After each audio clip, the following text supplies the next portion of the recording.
Bom, em primeiro lugar, eu quero começar este novo vídeo agradecendo aquelas pessoas que, de uma forma ou outra, se manifestaram em apoio às minhas palavras, a resposta ao cantor Agnaldo Timóteo, e também dizer àqueles que defendem uma causa, uma bandeira, que me criticaram, que me ofenderam, que vocês são brasileiros, assim como eu também sou, e como são mais de 200 milhões. Só que nós temos uma visão que é o bem deste país, não o bem de um partido ou de um grupo de pessoas os quais vocês de repente devem defender.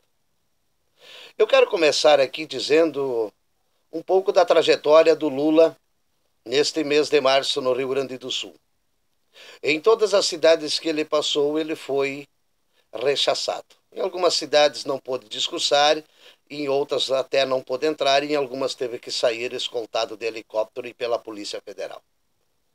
Que isso eu acho um absurdo. Nós, o povo, pagarmos pela locomoção de um ex-presidente país afora em campanha política, independentemente de partido do qualquer que seja. E o que me trouxe aqui foram as palavras do ex-presidente Lula quando ele se referiu em um discurso na fronteira do estado do Rio Grande do Sul, na campanha, quando ele disse que os agricultores do Rio Grande do Sul eram todos caloteiros. Lula disse das seguintes palavras, ele disse, olhando para Dilma, para o Tarso e para os seus asseclas, que quando o governo deles dava R$10 para um pobre, este pobre ficaria agradecido por resto da sua vida. E que os agricultores do Rio Grande do Sul tinham dois prazeres. Um era quando se pegava o financiamento do governo federal, e o outro é quando os nossos agricultores davam o calote no governo. E que todos nós sabemos que isto é uma grande mentira. Pois há um agricultor, seja ele de pequeno, médio ou grande porte, ao pegar um financiamento do governo federal através do Banco do Brasil, se ele não pagar a sua dívida religiosamente em dia para a aquisição de um maquinário ou para o custeio da sua lavoura, ele fica em dívida e, com o passar do tempo, a sua propriedade pode ser até tomada pelo Banco do Brasil, pelo governo federal. Mas eu queria dizer ao ex-presidente que por que o senhor não disse, aproveitou a oportunidade deste mesmo palanque e disse o golpe que o seu amigo José Carlos Bunlai e seus asseclas da JBS deram no BNDES, que é custeado pelo dinheiro do povo, que foram milhões e bilhões. Quero lembrar ao ex-presidente que este processo do pecuarista Bunlai é dinheiro que foi pegado do BNDES para custear as campanhas do seu governo, do seu partido. Isto o senhor deveria dizer. Agora, não vir chamar os produtores do Rio Grande do Sul, o senhor não só ofendeu os agricultores do Rio Grande do Sul, do país inteiro, ao chamá-los de caloteiro. Gostaria, presidente, que o senhor viesse e dissesse que o seu partido e os parceiros do seu partido dissessem para o povo brasileiro que nós temos os políticos mais caros do mundo. Só o Congresso Nacional, hoje eu vou ter que pegar com a ajuda de um caderno, porque são muitas informações, eu não quero dar informações distorcidas, que só o Congresso Nacional custa mais de 29 milhões de reais por dia, mais de 10 bilhões por ano. E nós sabemos o que eles fazem lá no Congresso.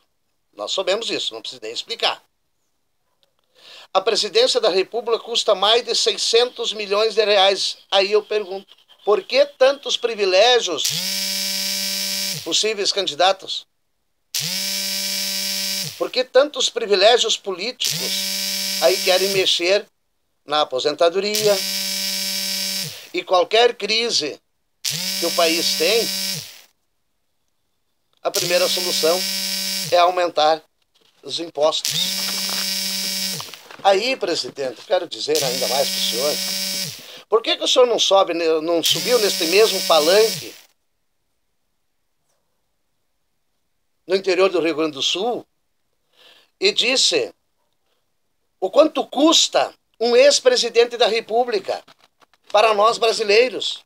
Não é só o senhor, Fernando Collor de Mello, Sarney, Dilma, Fernando Henrique Cardoso. Vocês, ex-presidentes, vivem às custas do dinheiro do povo. Nos dão um custo de mais de 5 milhões de reais por ano, os ex-presidentes.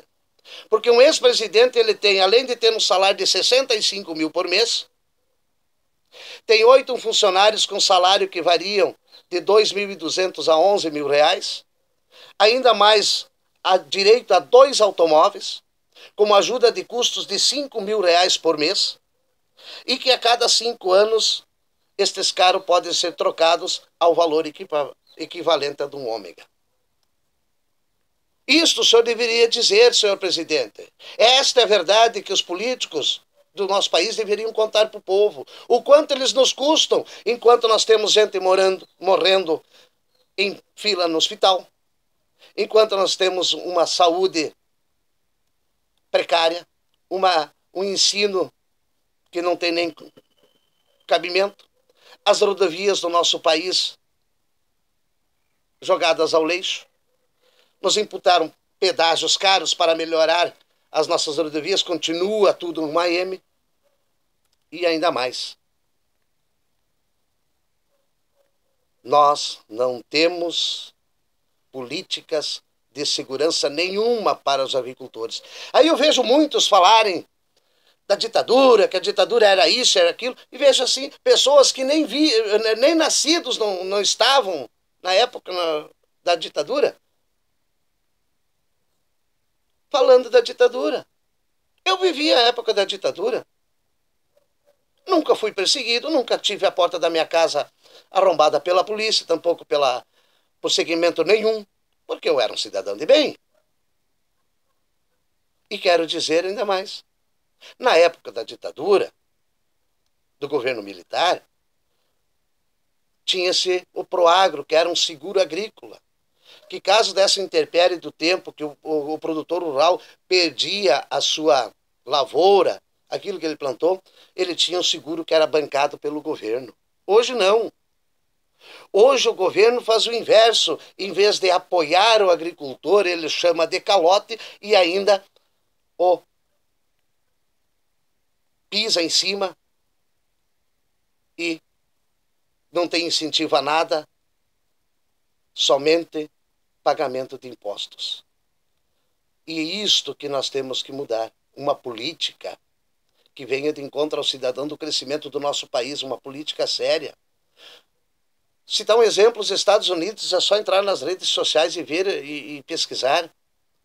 O presidente Donald Trump, além de lá os impostos das empresas já serem pequenos, está fazendo um projeto para reduzi-los pela metade. E empresas que derem acima de determinado número de emprego não pagam imposto nenhum para o governo. E por que nós aqui temos que trabalhar quase 5 meses por ano só para pagar impostos? Assim como esse canalha desse presidente Temer, para tapar o rombo, para comprar votos, para não ser caçado no Congresso Nacional, ele tirou 10 reais do salário mínimo do povo trabalhador brasileiro. Mas por que não tiraram 1.000 reais ou 5 mil reais do salário dos deputados, dos senadores, dos presidentes, dos ex-presidentes que vivem à custa do povo, do judiciário? Aí eu vejo esses doutores de toga no Supremo trabalhando a favor da bandidagem. Os juízes de primeira e segunda instância prendem um corrupto, o Supremo vai e solta. Isto é trabalhar a favor da bandidagem. E agora eu pergunto, por que que esses senhores e senhoras têm que ter auxílio moradia, os deputados auxílio moradia, auxílio paletó, auxílio não sei mais o que ganham um salário extraordinário neste país, e o trabalhador que ganha um salário mínimo, um salário pouco, tem que pagar a conta? Este trabalhador que ganha até um salário mínimo, nós deveríamos de ter uma lei neste país para que este trabalhador ganhasse um auxílio moradia, um auxílio vestimenta para suas crianças nas escolas. É este que deveria ser olhado e beneficiado, ter uma saúde de qualidade. Porque os senhores deputados, senhores ministros, senhores juízes, senhores governadores e etc, etc, os senhores não vão à fila de um hospital público para serem atendidos. Os senhores vão nos melhores hospitais deste país. Então era isso que eu tinha para dizer. Que nós, o povo brasileiro, não podemos mais nos calar e aceitar calados esses desmandos que acontecem no nosso país. Eu sou Vilmar Funk, morador de Nova Hartz, Rio Grande do Sul.